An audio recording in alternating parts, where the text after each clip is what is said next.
Tuan-puan muslimin muslimat, power tak power zikir ni, Masya Allah, mengingati Allah ini, dia akan menyebabkan syaitan yang berada di sekeliling kita akan menjauh.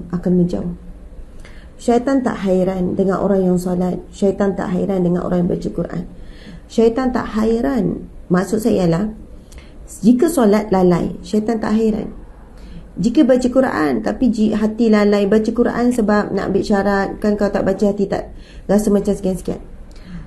Orang bersedekah, tetapi apabila seseorang itu bersedekah dan mengingati Allah, berzikir dan betul-betul ingat dan rasa Allah, orang itu dia sedang sakit lalu dia mengingati Allah. Oh, luar biasa. Jadi sekarang saya nak bercerita ni tuan-tuan sekalian. Cerita ni saya dah pernah cerita beberapa kali. Saya pernah cerita, tapi saya ulang lagi cerita ni sebab ia memberikan satu kefahaman ataupun pandangan yang berbeza tentang zikrullah. Pagi ni saya sebut pasal zikrullah ni tuan-tuan sekalian. Tadi lama sikit kita zikir. Malam tadi balik lambat, pukul 12.30, lambat lagi kan, jadi tidur pun lambat. Tapi saya rasa cabarannya sebab malam tadi makan durian banyak. Ada orang bagi sebab kita pergi ziarah ke salah seorang sahabat dalam perniagaan. Subhanallah, pemilik sebuah kedai buah. Jadi sekarang musim durian. Saya pula suka durian dan memang makan banyak. Saya rasa saya memang suka durian, tapi memang kena kontrol. Tapi beza bila pergi kedai buah yang tokel durian. Lepas tu kan dia kenalkan banyak macam-macam jenis durian.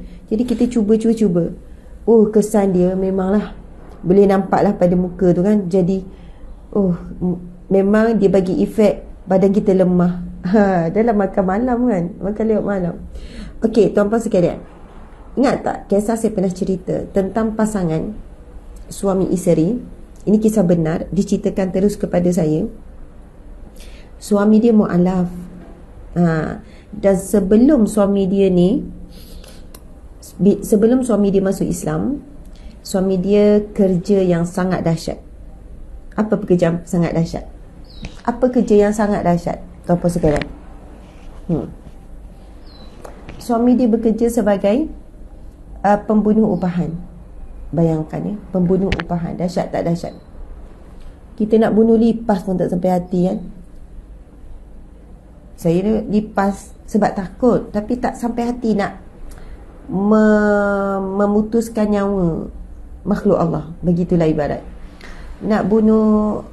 Kalau misal kata ada semut lah kan atas meja, lepas tu kita nak lap meja tu pun kita tak sampai hati nak lap dengan semut-semut tu. Habislah semut tu penyek kan. Maksudnya bila kita ada sifat ihsan pada binatang kecil, serangga tu pun kita rasa macam bukan saya puji diri sendiri, nak sebut kita. Saya sebut bukan saya sebut kita. Betul kan? Sebab kita tahu dia ada nyawa. Kadang tu tengok anak-anak tu kan dia main dengan semut, kita pun pesan, janganlah, kalau semut tu mati kesian. Dia ada keluarga dia ada kakak, abang, anak. Mungkin ni mak semut, kesian dia, mungkin dia cari makanan. Benda tu nampak kecil, tapi bila kita tanam dalam kefahaman anak, daripada dia rasa belah kasihan pada semut, dia mula belah kasihan pada pokok. Siang pokok tu kering, dia nampak pokok tepi jalan kering, dia pun tanya, Umi ada tak air? Ada. Nak bagi air pada pokok kering. Betul kan? Ya, ada yang tulis Zarina comel kecil. Betul, kadang-kadang kesian. Jadi bila nampak semut tu, kita pun tepuk-tepuk sikit. Kita nak lap, kita tepuk-tepuk, ataupun kita tepi-tepikan je. Sebab itu dalam Al-Quran ada surah An-Namlu, surah semut. Kenapa sampai ada surah khas ni, surah pasal semut? Bagaimana Nabi Sulaiman alaihi salam, bila dia dengan tenteranya nak melalui satu kawasan, dan Allah berikan kelebihan kepada Nabi Sulaiman mendengar suara yang sangat kecil dan juga boleh memahami bahasa binatang. Bayangkan, sehinggalah bila Nabi Sulaiman dengar semut-semut ni bercakap kan, oh tentera Sulaiman sampai habislah kita, macam itulah kan. Lalu Nabi Sulaiman pun senyum. Nabi Sulaiman pun memerintahkan tenteranya mengelak laluan, mengelak supaya tidak terkena kawasan semut tu. Nah, dia ada rumah dia, dia ada kawasan penempatan dia kan. Mungkin ada perumahan dia ke, tak tahulah. Jadi, begitulah ya caranya seorang Nabi menunjukkan contoh. Kalau tak sengaja tu cerita lain lah. Kalau nak berjalan, tak nak pijak semut, mau kita tak berjalan kita, kan? Tak sampai. Okey, nak ceritanya. Suami ni sebelum masuk Islam, suami wanita ini sebelum masuk Islam, kerjanya adalah pembunuh upahan. Bukan upah bunuh semua, bunuh lipas ya, bunuh manusia. Ada yang nyamuk tak mampu nak bunuh nyamuk. Saya bunuh juga nyamuk. Tapi bukan saja-sajalah nyamuk yang inggap tu ni. Betul. Ada orang sampai nyamuk pun tak sampai hati. Maksud nyamuk gigit dia tepis je. Ataupun minum dulu sampai habis. Mungkin ada yang sampai tahap tu. Sebab dia tahu nyamuk sedang minum, sedang sarapan ke, mungkin sedang lunch ke kan. Jadi dia pun tak apa, minum dulu. Okey, dah siap saja ya, buat lawak sikit. Okey, ini suami dia ni pembunuh upahan, bunuh manusia. Tak tahulah berapa ramai dah dia bunuh. Memang ada orang buat kerja macam tu apa sikit kan.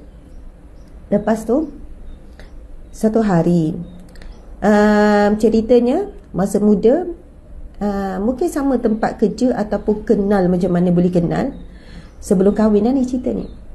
Si suami ni bertanya sebelum jadi suami, dia kata, apa ya saya mau buat, saya tak dapat tidur. Ceritanya pembunuh upahan ini cerita kisah benar ni, dia diganggu, soalnya diganggu semula. Dia tak dapat tidur berapa bulan ke berapa tahun. Walaupun gajinya besar, lumayan, sekali bunuh orang kan, sekian-sekian, memang upah tinggi, kaya raya, tapi tak boleh tidur.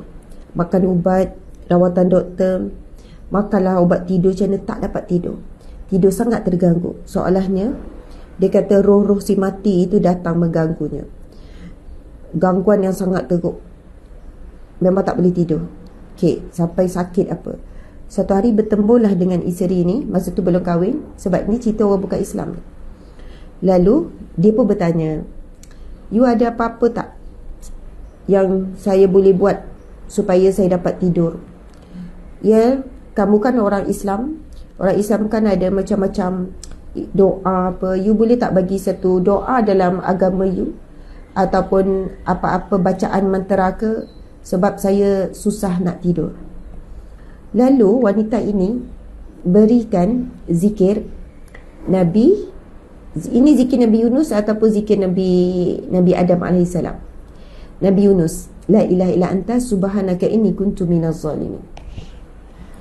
La ilaha illa anta subhanaka inni kuntu minaz zalimin.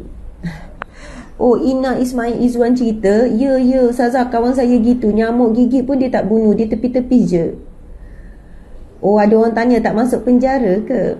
Tuan-tuan sekalian, kalau kita sedar tentang memang wujud, bukan tak masuk penjara ke, ini pembunuh upahan. Dan dia tidak, maksudnya ceritanya dia memang rahsia lah. Dan siapa dibunuh tu, okey, pendek cerita, kita tengok cerita-cerita mak saya ada pembunuh upahan. Okey, saya tak sebut lah ni kan daripada mana apa semua ni. Tapi maksudnya dia ni tidak dikesan lah. Kalau orang yang pakar memang tak boleh dikesan pun. Okey, kita bukan cerita pasal tak ditangkap ke yang bukan. Saya nak cerita pasal, lalu wanita ini diberikan zikir apa? La ilaha illa anta subhanaka inni kuntu minaz zalimin. La ilaha illa anta subhanaka inni kuntu minaz zalimin. Lalu lelaki ini dia baca walaupun dia belum masuk Islam. Dia tak faham pun apa maksud kalimah tersebut. Tapi dia baca dengan yakin bahawa Tuhan agama Islam ni, masa tu belum masuk Islam, Tuhan agama Islam ini akan membantu dia supaya dia boleh tidur. Tujuan dia supaya dia boleh tidur. Lepas tu dia pun baca, dia beramal lah. La ilaha illa anta subhanaka inni kuntu minaz zalimin. La ilaha illa anta, la ilaha, tiada Tuhan melainkanmu wahai Tuhan. Anta, melainkanmu ya Allah. Subhanaka inni, maha sucimu, sesungguhnya aku kuntu minaz zalimin, aku dalam melakukan kezaliman. Soalnya dia mengaku dia zalim, dia buat perbuatan yang jahat, dia melakukan pekerjaan yang mana-mana agama larang, walaupun dia malu masuk Islam. Setelah sekian lama dia beramal, dia dapat tidur lena. Dia pun pergi jumpa balik wanita yang berikan amalan zikir tersebut. Wanita ni ajarlah tulis sampai dia ni. Lepas tu wanita ni pun terangkan. Dia kata, ya, itu adalah zikir Nabi, seorang Nabi yang kami wajib beriman. Dia ceritalah, iaitu Nabi Yunus, apa yang Nabi Yunus buat. Dan akhirnya dengan zikir itu Allah ampuni sekian-sekian.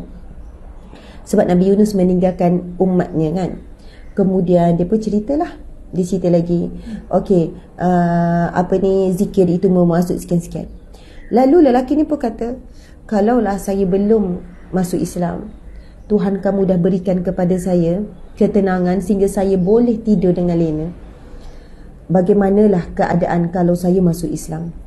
Akhirnya asbab itu lelaki ini masuk Islam, menjadi seorang Muslim yang sangat baik, Muslim yang saleh.